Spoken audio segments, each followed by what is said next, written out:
In front of me is Sony Xperia 1 Mark V, and today I would like to show you how you can check a password saved in Google Passwords Manager. Begin by opening Devices Settings and scrolling all the way down to access Google section.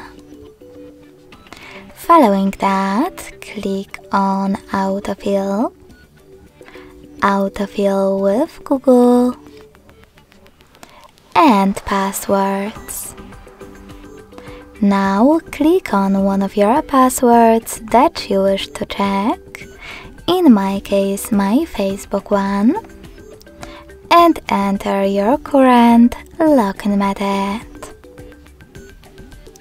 Lastly, just click on this eye next to your password to see it.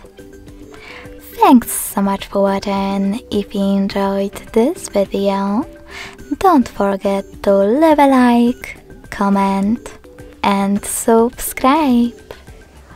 Bye!